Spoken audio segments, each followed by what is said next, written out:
Bismillahirrahmanirrahim. Assalamualaikum warahmatullahi wabarakatuh. Berjumpa lagi dengan Bu Uli.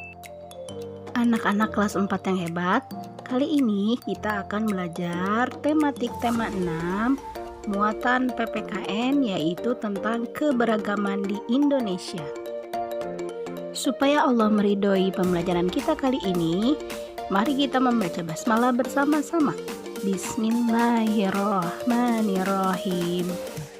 Anak-anak kelas 4 yang hebat, alhamdulillah ya, kita bersyukur bisa tinggal di Indonesia yang sangat beragam. Keberagaman itu sendiri adalah suatu kondisi pada kehidupan masyarakat. Keberagaman yang menguatkan satu dengan yang lain sebagai bangsa Indonesia yang berbesar hati hidup rukun dalam perbedaan. Keberagaman ini disebabkan oleh 3 faktor, di antaranya yang pertama, keadaan geografis. Indonesia letaknya sangat strategis, yaitu berada di antara Samudra Hindia dan Samudra Pasifik. Indonesia juga berada di antara benua Asia dan benua Australia, sehingga menjadikan Indonesia berada di tengah-tengah lalu lintas perdagangan. Kemudian Indonesia juga merupakan negara kepulauan. Karena banyaknya pulau di Indonesia menyebabkan penduduk yang menempati satu pulau atau sebagian dari satu pulau tumbuh menjadi kesatuan suku bangsa. Faktor yang kedua adalah kondisi iklim dan kondisi alam yang berbeda. Di Indonesia sangat luas dan terdiri atas 13.466 pulau. Tiap-tiap pulau itu dibatasi oleh lautan. Selain lautan, di Indonesia juga mempunyai banyak gunung, kemudian pantai, sehingga keadaan alam Indonesia tersebut memengaruhi keberagaman masyarakatnya. Faktor yang ketiga adalah pengaruh kebudayaan asing. Biasanya masyarakat di perkotaan bisa lebih mudah menerima orang asing atau budaya lain ya. Tapi sebaliknya, masyarakat pedalaman sebagian besar sulit menerima sesuatu yang baru. Mereka tetap bertahan pada budaya sendiri dan sulit menerima budaya dari luar. Baik, kita lanjut ke jenis keberagaman yang ada di Indonesia, yaitu ada 4. Yang pertama, suku bangsa. Suku-suku bangsa yang tersebar di Indonesia merupakan warisan sejarah bangsa dan keberkahan bagi bangsa Indonesia, sehingga Indonesia memiliki kekayaan budaya yang menarik dunia. Yang kedua adalah sumber daya alam. Keberagaman di Indonesia tidak melulu tentang budaya dan tradisinya saja ya anak-anak, tapi dengan adanya keberagaman alam juga mengakibatkan beragamnya sumber daya alam yang ada. Anak-anak pasti sudah tahu ya apa itu tentang sumber daya alam. Nah, di sini juga mengakibatkan perbedaan pekerjaan atau profesi ya, tergantung letak geografis di mana ia tinggal. Yang ketiga adalah ras. Ras berkaitan dengan ciri-ciri fisik atau ciri tubuh, seperti warna kulit, rambut, mata, dan lain-lain. Yang terakhir nomor 4 adalah agama. Agama di Indonesia yang diakui ada 6, yaitu Islam, Kristen Katolik, Kristen Protestan, Hindu, Buddha, dan Konghucu. Baik, kita lanjutkan ke pembahasan tentang suku bangsa. Keberagaman suku di Indonesia mempunyai ciri-ciri yang terdiri atas bahasa yang dipergunakan, adat istiadat, kesenian daerah, rumah adat, baju adat, makanan khas, dan kekerabatan. Suku bangsa yang tersebar di Indonesia juga banyak ya anak-anak. Cuma ibu ambil beberapa contoh saja yang sudah familiar kita dengar ya, yang sudah kalian tahu. Seperti suku Sunda, suku Jawa, suku Aceh, suku Minang, suku Betawi, dan lain-lain yang masih banyak lagi. Oke, kita lanjut ke keberagaman sumber daya alam. Sumber daya alam yang ada di sekitar kita memengaruhi cita-cita yang ingin dicapai. Cita-cita tersebut berupa pekerjaan yang membutuhkan sikap saling kerjasama. Manfaat adanya keberagaman di dalam suatu pekerjaan atau cita-cita yaitu: 1. Saling melengkapi kekurangan masing-masing. 2. Belajar hal-hal baru, terutama untuk meneladani sifat positif. 3. Saling bertukar ide dan pendapat. 4. Kita harus terus berusaha mengatasi kesulitan-kesulitan dalam melakukan kegiatan yang bermanfaat. Kita harus tetap semangat ya anak-anak dalam menggapai cita-cita. Oke anak-anak, kita lanjut ke keberagaman ras atau fisik. Nah, di sini Ibu tampilkan 2 contoh model antara Edo dan Lani. Keberagaman rasnya atau keberagaman fisiknya antara lain, Edo berambut keriting. Terlihat ya anak-anak rambutnya keriting ya Edo. Warna kulitnya sawo matang, sedangkan matanya bulat atau belotot ya anak-anak. Sedangkan Lani ciri fisiknya yaitu berambut lurus, warna kulitnya putih, dan matanya sipit ya. Keragaman fisik juga merupakan anugerah ya dari Allah Subhanahu wa Ta'ala, sehingga kita patut bersyukur atas anugerah ini.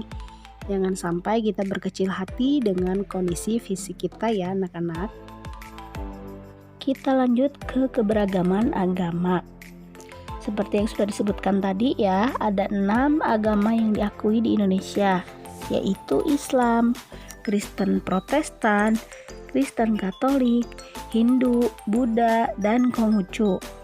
Masing-masing ke-6 agama ini memiliki tempat ibadah masing-masing dan bentuk tempatnya juga memiliki ciri khas tersendiri. Kita lanjut ke agama yang pertama yaitu agama Islam. Agama kita ya anak-anak, tempat ibadahnya pasti sudah pada tahu semua ya, yaitu masjid. Ciri khasnya adalah terletak pada bagian atap yang berbentuk kubah dan bagian dalam dihiasi kaligrafi. Hari besarnya apa saja anak-anak? Ya betul, ada Idul Fitri, Idul Adha, Tahun Baru Islam, Maulid Nabi, dan Isra Mi'raj. Kegiatan keagamaannya seperti sholat Jumat, sholat tarawih saat Ramadan, tadarus Al-Quran, ceramah, kegiatan belajar Al-Quran untuk anak-anak, pengajian atau tabligh akbar, perayaan Idul Fitri dan Idul Adha. Adapun tujuan Hari Raya Idul Fitri adalah merayakan keberhasilan setelah melaksanakan kewajiban berpuasa di bulan Ramadan sehingga kembali suci pada hari tersebut ya. Kita lanjut ke agama Kristen. Tempat ibadahnya yaitu gereja. Ciri khas gereja Kristen Katolik adalah menggunakan salib dan patung Yesus. Ada juga patung-patung orang suci seperti Bunda Maria dan Santo Yosef. Sedangkan gereja untuk Kristen Protestan, ciri khasnya adalah berupa palang saja tanpa patung Yesus. Hari besarnya adalah Natal, Paskah, dan kenaikan Isa Al-Masih. Kegiatan keagamaannya seperti misa mingguan, perayaan Paskah, peringatan kenaikan Isa Al-Masih, dan Natal pada tanggal 25 Desember. Tujuan dari Hari Raya Natal adalah untuk memperingati kelahiran Isa Al-Masih. Selanjutnya yaitu agama Hindu. Tempat ibadah yaitu pura. Ciri khasnya adalah pelinggih Meru, yaitu menara dengan atap bersusun tinggi yang menyerupai pagoda. Hari besar Hindu yaitu Hari Raya Nyepi, Galungan, dan Kuningan.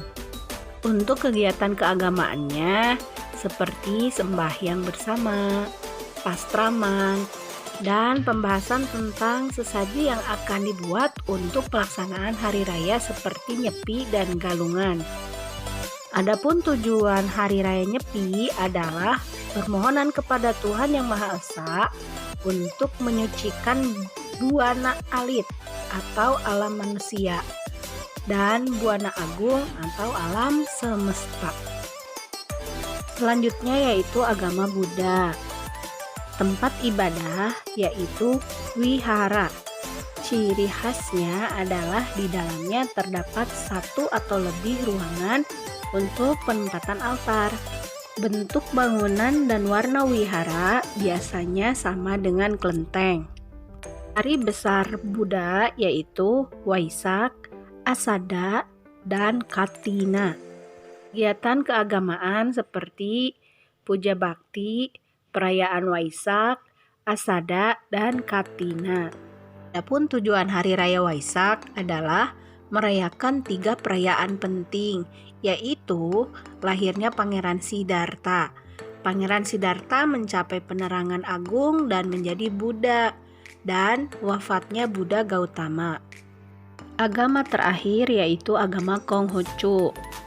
Tempat ibadah yaitu kelenteng. Ciri khasnya adalah bernuansa Tionghoa dan didominasi warna merah dan kuning.